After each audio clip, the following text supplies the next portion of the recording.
Alright, Exiles, welcome yet to another video, and this time we get an absolute banger of a patch incoming to Path of Exile 2 within the week or the week after. They're not really sure yet, but I don't even know where to start. Like, this is insane. I didn't think we would get another patch until 03, but here it is.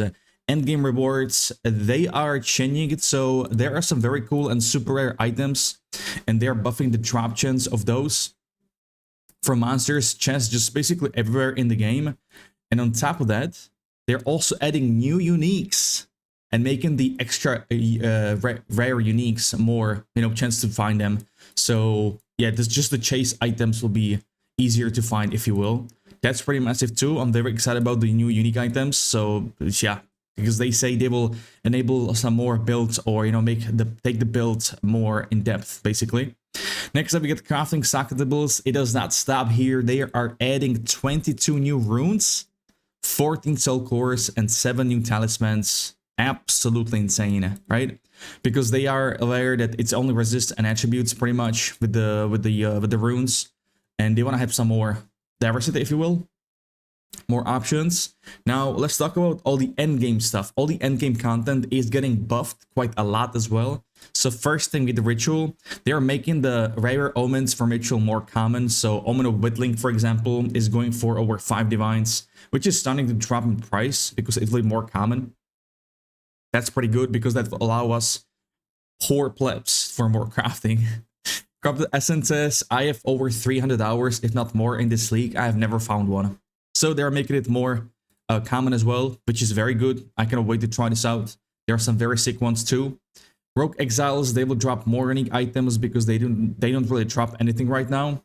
Because first thing is to find them, which is pretty rare. Even if you have points in Atlas, I did try to play with this with the points in Atlas. It's not good.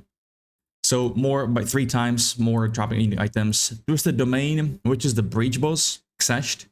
They are making it so there are more rare monsters spawning in the map in the waves before the boss, if you will, and you will get more loot before the boss when you have the big explosion. So more loot, and also they are making the breach rings to drop more, which is very good because they don't drop at all. I find it.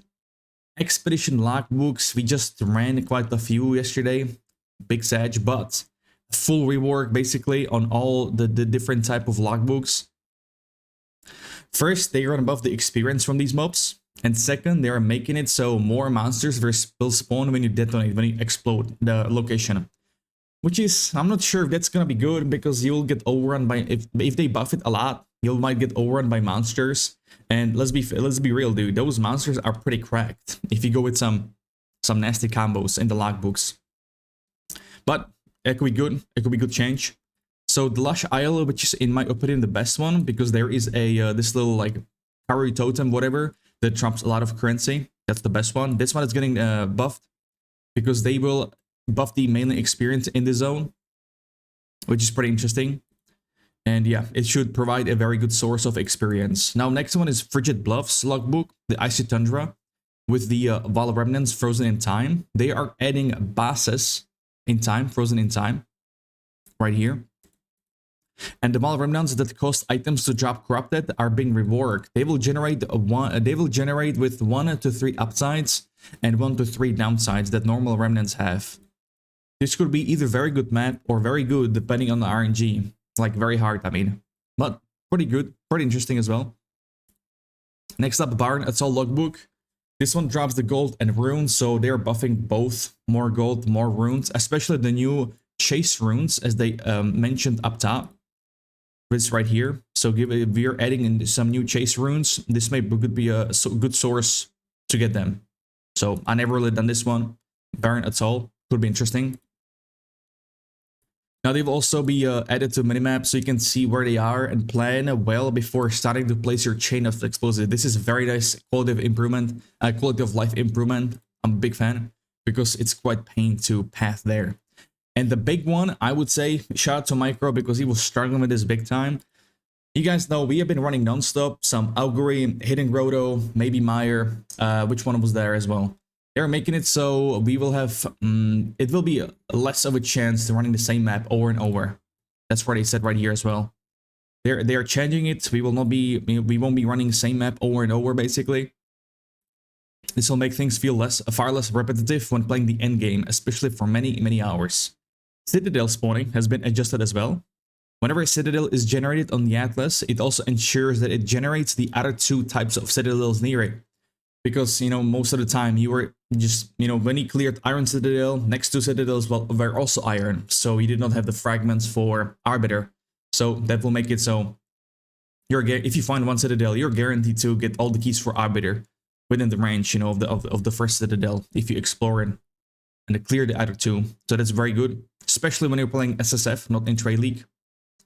Now, this will not apply to existing areas. You need to explore the undiscovered area, right?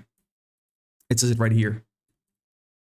We can also expect some other endgame improvements. And the danger of the two ritual types that were causing the ruckus of purple chaos explosions, and they're reducing the danger of the volatile plants. Volatile plants, by statistics, have over 50% player deaths in endgame. That's ridiculous.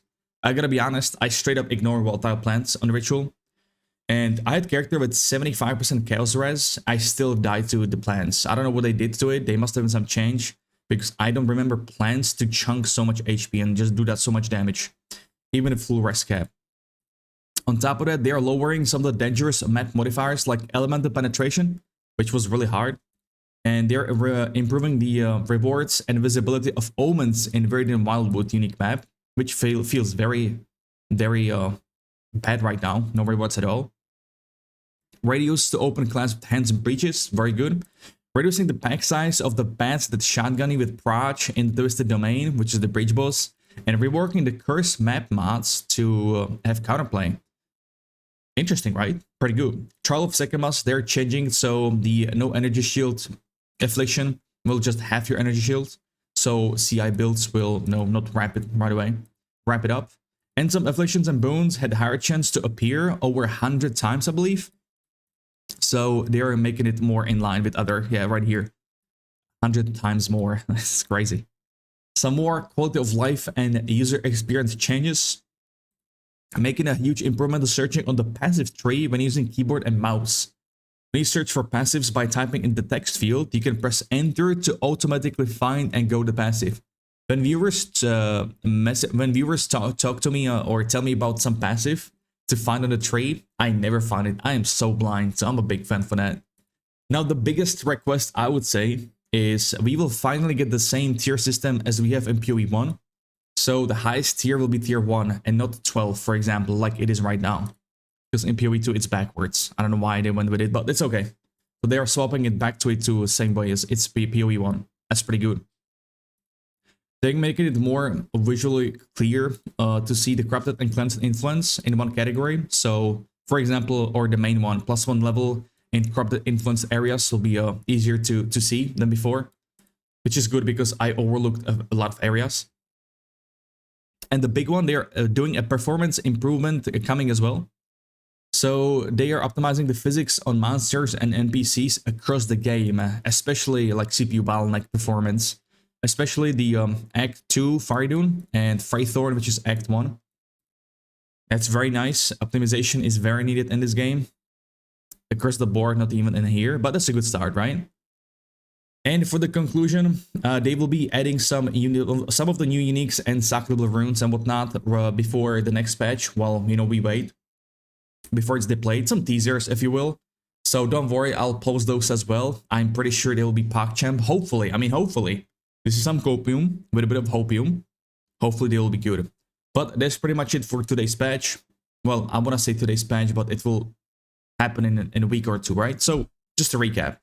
And we will see some more informations until then. But yeah. Thank you very much for watching, everybody. I stream every day on Twitch and YouTube. If you want to come by, stop by, talk about some stuff. I would greatly appreciate it. Don't forget, I start a private league this Saturday with the real money prize pool. More information in my other video in the right upper corner. But with that said, thank you once again, and you guys have a good one. Peace.